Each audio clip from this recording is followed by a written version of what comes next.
नमस्कार शेतकरी मित्रांनो, मी आपला मित्र दादासाहेब डेपले योगेश्वर कृषी युट्यूब चॅनलमध्ये परत एकदा आपलं स्वागत करत आहे. शेतकरी मित्रांनो, आज आपण दोनवाडा येथे आलेलो आहे. तुम्ही बघू शकता मी ज्या प्लॉटवर उभा आहे हा सीडचा कांदा आहे. तुम्ही जर बघितलं तर हा बेड तुम्हाला दिसत असेल, हा बेड त्याच्यानंतर इथं कांद्याचा बेड दिसत असेल आणि त्याच्या पलीकडून तुम्हाला नाही का अजून एक बेड दिसत असेल.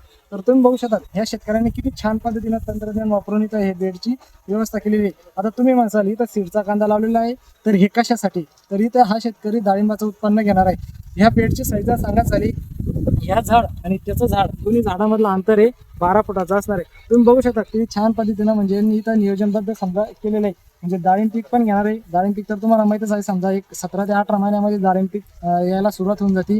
तिथून पण त्या व्यक्ती म्हणजे त्या शेतकऱ्याला चांगलं उत्पन्न भेटत. यासोबत जे मधलं इंटरक्रॉपिंग आपण त्याला म्हणतो तिथं पण शेतकरी प्लॅनिंग करत आहे. तुम्ही तर एकंदरीत तर किती छान पद्धतीने बघू शकतात, बेड एकदम छान डेव्हलप केलेले आहे. त्यासोबत इथं सरी सोडलेली आहे, आतमध्ये बेड आहे, परत सरी सोडलेली आहे पाणी जाण्यासाठी.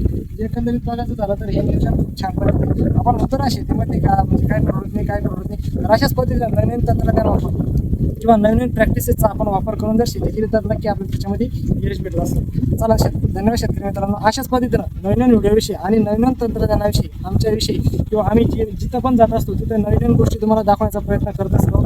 अशाच पद्धतीनं नवीन व्हिडिओ पाहण्यासाठी नवीन तंत्रज्ञानाविषयी जाणून घेण्यासाठी तुम्ही आमच्या चॅनलला सबस्क्राईब करू शकता. आणि आमचा हा जर व्हिडिओ तुम्हाला आवडला तर आमच्या व्हिडिओला लाईक करायला विसरू नका. चला धन्यवाद.